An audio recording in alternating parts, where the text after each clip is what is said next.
Shalom everyone. This Parashat Va'etchanan that we're going to study together is probably one of the saddest parashiyot in Sefer Dvarim, in the book of Deuteronomy.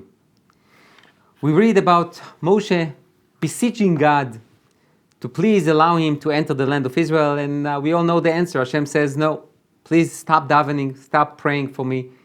You are not going to enter the land of Israel. You will stay here in the desert, you will die here, and you will not be able to lead the Jewish people into the promised land. So today I would like to speak about prayer, the meaning of tefillah, the meaning of davening, praying.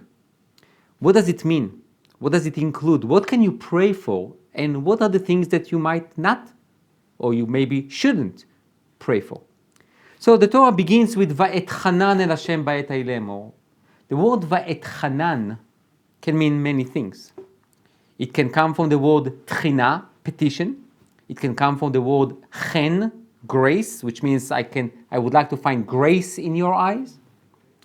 Or even some kind of what the word chanina, which means please God, ignore all my faults and just give it to me just because of your love to me. So we can come up with different interpretations to this Hebrew word, but Rashi says in the name of the Sifrei, which is a Midrash Tanaim from the 2nd century, he says, זה אחד מ10 לשונות שנקראת תפילה.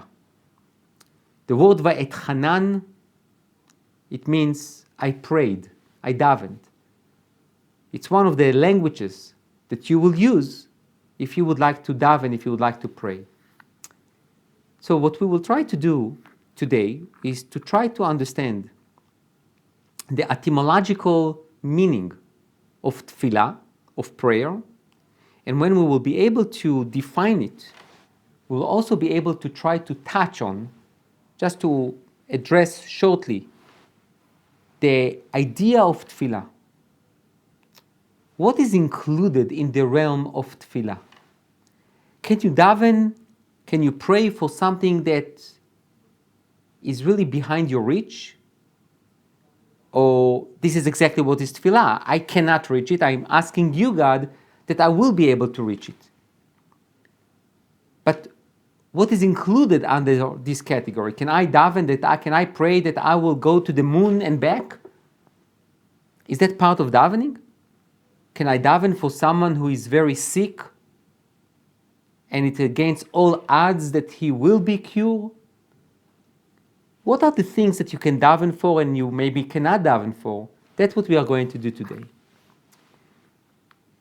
So the first time that we have the root, the Hebrew root for the word tefillah, it's really in Bereshit Perek Memchet, Genesis chapter 48, verse 11. When Jacob reunites with Joseph, with his son Joseph in Mitzrayim, in Egypt, Yaakov says to Joseph something very interesting. He says to him, Vayomer Israel el Yosef, and Israel says to Joseph, ראו פניך, seeing your face, לא פיללתי. Let's leave that word aside for a second. והנה ראה אותי אלוקים גם את זרעך. Now God showed me even your children. So what does it mean, לא פיללתי? Yaakov says to Joseph, I didn't daven, פיללתי, from the word תפילה, to see your face, and now Hashem is so gracious to me that not only that I can see your face, I can also see your children. Says Onkelos, who basically translated the Torah into Aramaic, and he says the following. ואמר ישראל ליוסף, and Israel, Yaakov says to Yosef, למחזי אפייך, to see your face, לא סברית. I didn't think that I would see your face. והאח זיהתי השם אף יד בנך, but Hashem showed me even your children. So what does it mean, I didn't think about seeing your face? Take a look at Rashi. Rashi, the famous commentator from the 11th century in France, says the following, לא פיללתי, לא מלאני ליבי לחשוב מחשבה שאראה פניך עוד. פיללתי לשון מחשבה, כמו אבי יצא אסיף לילה. Which means, I didn't think, says Yaakov to Yosef, that you are alive, that I will see your face. And therefore, I didn't daven for it. Therefore, I didn't send a delegation of search and rescue to try to find you. Now let's pause here, because it's a fundamental point. Yaakov was shown Joseph's garment dipped in blood. That's what his children, Joseph's brothers, brought to Yaakov. Yaakov looks at this garment with the blood, and he proclaims, Tarof Toraf Yosef. Yosef was hunted, Yosef was killed, that's it. His children didn't tell him that an animal or a beast took Yosef. That was Yaakov's declaration. That was Yaakov's thinking process. If I see a garment, Joseph's garments with blood, I don't see a body, so probably he was taken by a beast. Now, the thing is that, who told you that? Yaakov's own conclusion was that Joseph is gone. And he was so sure about it that he didn't even send his children back to try to find body parts, or maybe to find Joseph somewhere. Even if a beast took him, the beast didn't take him to a different country. So probably it's somewhere in the area. But Yaakov was so sure that he's gone and totally gone that he declared it's over. When Yaakov sees Yosef in Egypt, he basically says to himself, what did I do? I didn't daven to try to find Yosef. I didn't do anything to try to find Yosef because it was my decision that he is gone.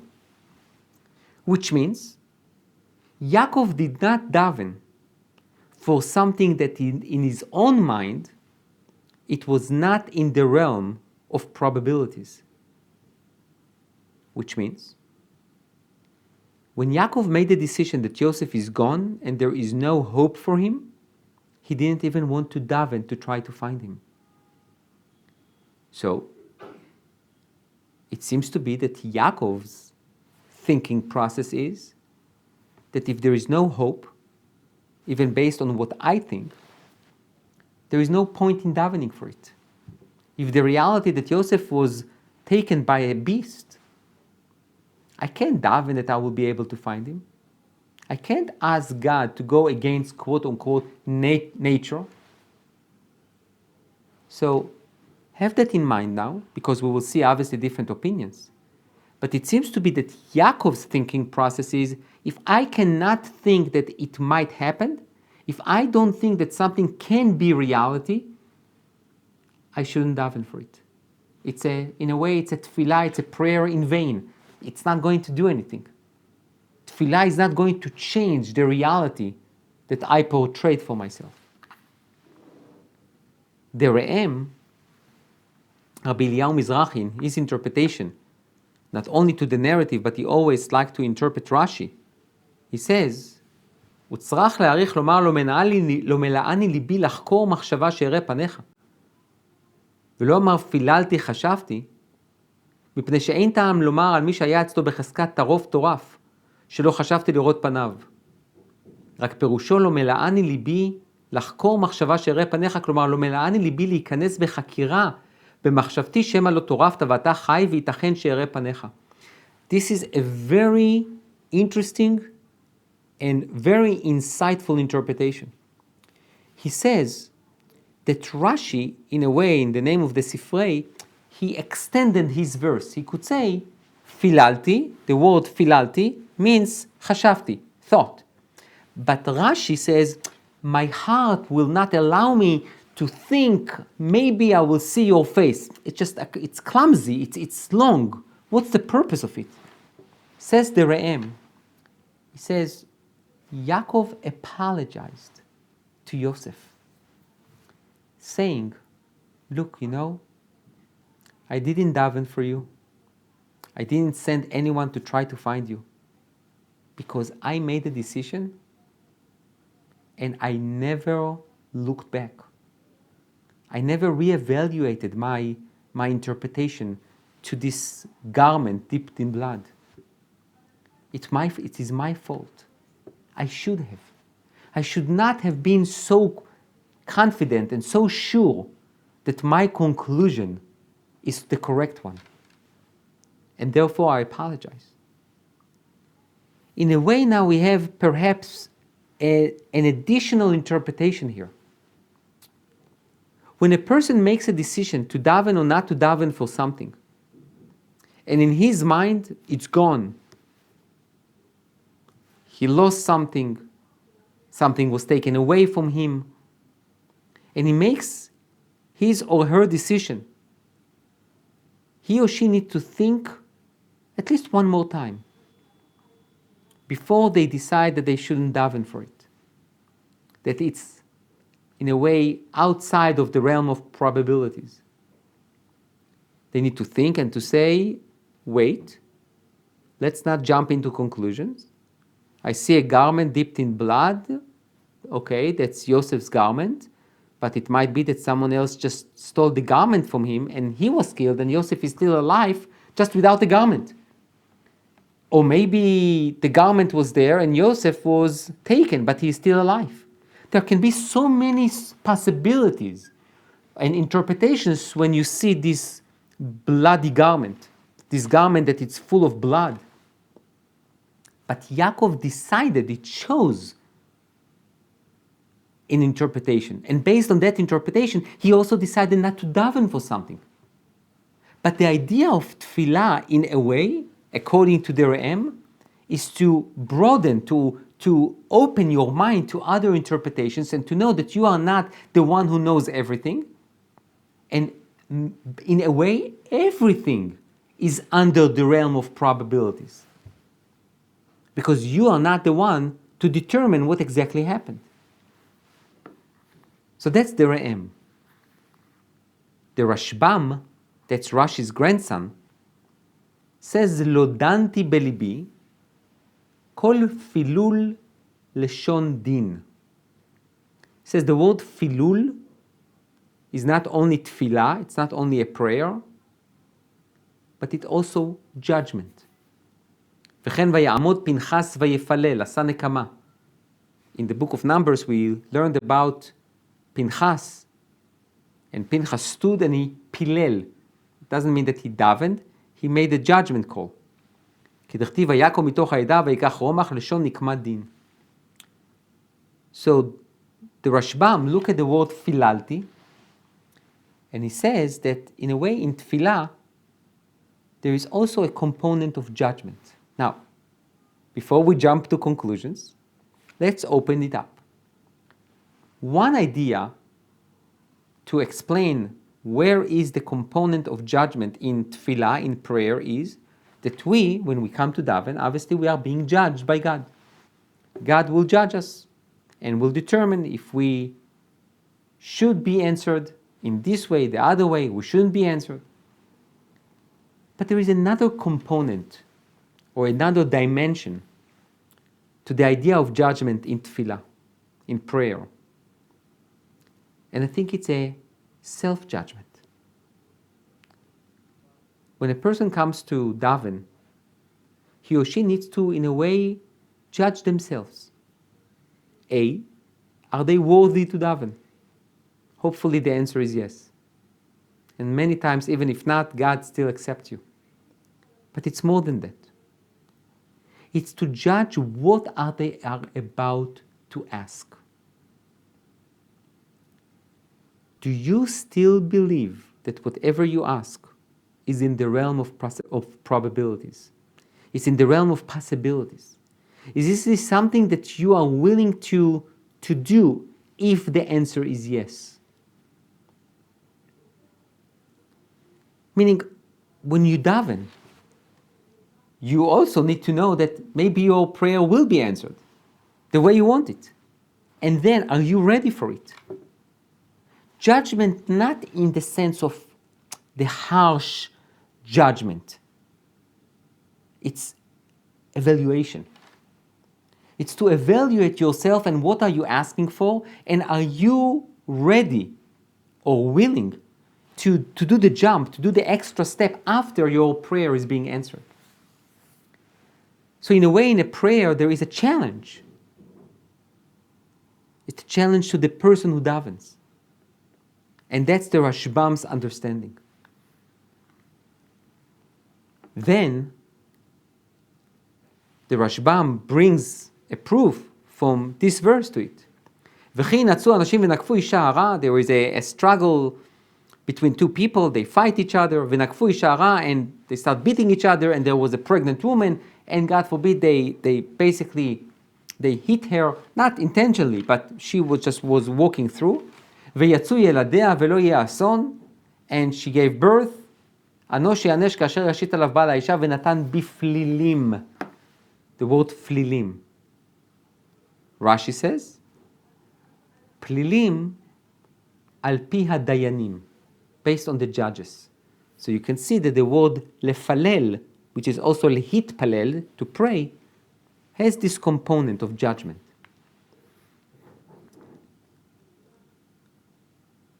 The Ibn Ezra says, Vayamud vayefalel, that Pinchas stood up and pilel, asad din, kmo avon plili. Again, you see now the Rashi, Rashbam, Ibn Ezra, they all agree in a way with the Rashbam that there is a component of judgment in your tefillah, in your prayer. So now, let's pause here for a second. In the idea of tefillah, especially what we learn from Yaakov, is that Jacob thought that tefillah needs to align in a way in what you think can happen. Now it makes it very objective, but it also makes it a bit risky if I don't think that something can take place because of my own interpretations, and then I decide not to daven for it. It seems to be that I'm taking away a chance that it might happen. Just because I thought it will never happen does not mean that that's what will be the reality. Which means if I try to constrain and to limit, to restrict davening only for things that I think can happen, in a way you can have another question of, okay, so what's the point of davening? If I think that I can drink this cup, I can drink this water, I don't need to daven that I can drink this water. I can do it right now. What's the point of davening? But at the same time, I can also hear that if I don't think that I can drink this water, davening that I will be able to drink it will not help if I can't drink it. Davening is not necessarily asking for a miracle. So what is davening? So Rashi says the following. Va'et Hanan, we are going back to the beginning of the parsha. Ein chinun bechol makom ela lashon matnat chinam. The word chinun or chanun, it's from the word chinam, for free. אף על פי שיש להם לצדיקים לתלות במעשיהם הטובים, אין מבקשים מאת המקום אלא מתנת חינם. So Rashi brings now yet another component to tefillah. Do you daven, and in a way you say to Hashem, look, Hashem, please listen to me because I was so good this morning, or I was so good yesterday. Or you come there and you say, Hashem, please listen to me. There is nothing that I did that really is enough of a merit to come to you and to say to you, please, in exchange of what I did, please give me A, B, or C. So I just come and I ask it for free. Now, when you think about it,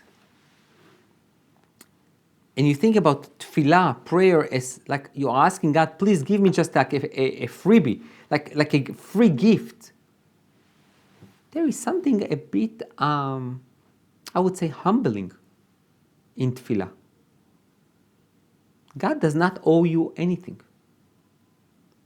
Whatever you do good in your life, you don't do it for God, you do it for yourself.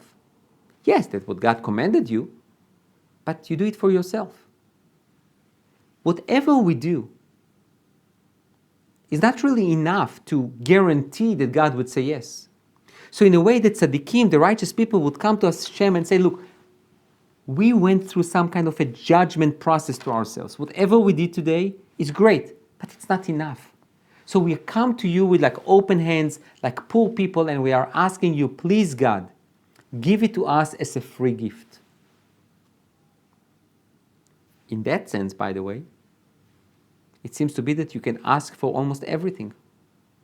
It's not because of who I am, it's because of what I would like to be. So now, Rashi continues this idea, and he says that Moshe Rabbeinu, he knew that he cannot enter the land of Israel. God told him that in the book of Numbers, in Parashat Chukat, after he hit the rock, instead of talking to the rock, God told him, you and Aharon, your brother, will not be able to enter the land of Israel. Gone. So just 1 second. How come that Moshe is praying to enter the land of Israel after he was told by God? It was not even his own interpretation. Unlike Yaakov, who thought that Yosef is gone and therefore he didn't pray for Yosef. That's one thing. Here, we see the opposite example. Hashem tells Moshe, Moshe, you are not going into the land of Israel. My decision, period, end of discussion. What does Moshe do? You know what? I'll try. I'll try it as one, first, a free gift. I understand, God. You are very upset with me. I understand you have all the reasons to be upset with me. I also accept myself the judgment. However, God, for 40 years I led this nation. Please give me a free gift. So that's, in a way, an interesting interpretation of Moshe to the idea of davening. Yes, even if you know that the decree is sealed, you should never lose sight of davening. Praying, asking God, in a way, beseeching His compassionate attribute, His mercy, and to say, please God, just give me that as a free gift. But then there is an additional component. Ba'et hahi, at that moment, or at that time, לאחר שכבשתי ארץ סיחון ואוג דימיתי שם מעוטר הנדר. This is a very interesting interpretation. Moshe Rabbeinu, even after, Moshe our teacher, even after God told him that he will not be able to lead the Jewish people into the land of Israel, he fought against the land of Sichon and Og, the giant. So Moshe said, oh, 1 second. God told me that I cannot go into the land of Israel. At the same time, God told me to lead the battle against Sichon on the other side of the Jordan River and against Og, and I was successful. I basically defeated them. And I gave this land to the Jewish people, especially to Reuven, Gad, the tribes of Reuven and Gad, and half of Menashe. So in a way, God already invited me to participate in conquering the land of Israel. So maybe God changed his mind. Now, God is not going to change his mind. That was in Moshe's mind. Which means, now take a look, exactly the opposite. Moshe, unlike Yaakov, says, Rega. Let's pause here for a second, says Moshe. God told me something. I'm his servant, I accept. However, even if God told me something, I can appeal to two main issues. Issue number one, God, I understand, but please give it to me as a free gift. I'm not worthy. You are upset with me. I understand. Please, God, free gift. B, Moshe says, based on my interpretation, there is a window of opportunity here. Even though God told me that I will not go to the land of Israel, he told me to start the process of conquering. Maybe I can change his mind. Maybe it's really in the cards that I will be able to go to the land of Israel. Maybe something changed and God didn't tell me yet. Maybe he's looking for me, maybe he's waiting for me to initiate some kind of an action that will help him to allow me to go into the land of Israel. Which means this is all in Moshe's mind. And he davened for it. So exactly the opposite of Yaakov. Moshe says everything is in the realm of possibilities. Even if it's only in my mind. Hashem told him specifically, you will not enter the land of Israel, and Moshe is continuing to pray for something that it's against God's will. Because that's the power of tefillah. The power of tefillah, Moshe thought, can change in a way God's mind. So you see, there's obviously a spectrum of opinions, a variety of opinions, of what you can daven for. Says Shadal, ואף על פי שידע משה כי יהושע עתיד להכניס את ישראל לארץ. So Shadal says not only that Moshe was told that he will not be able to enter the land of Israel, Hashem told him who is going to be the leader, Yehoshua. If you remember, again in the book of Numbers, Hashem told him. After Moshe says to Hashem, please God, appoint a leader, Hashem says to him, you are correct, take Yehoshua. So now Moshe knows that he will not be able to go to the land of Israel. He's definitely not going to be the leader. לא מנע עצמו מן הרחמים. Even though Moshe heard that he's not going to go into the land of Israel. Also, Moshe knew that Yehoshua is going to be the leader. He still continued to daven. ובפרט, כי לא ביקש לעבור כמנהיג, אלא העברנה, אפילו כאדיוט. He says, Moshe said, even if I don't go as a leader, if I go as one of the people of Am Yisrael, fine with me. Which means, in a way, in the tefillah, Moshe negotiated with God to some extent. You told me you will not be able to go into the land of Israel.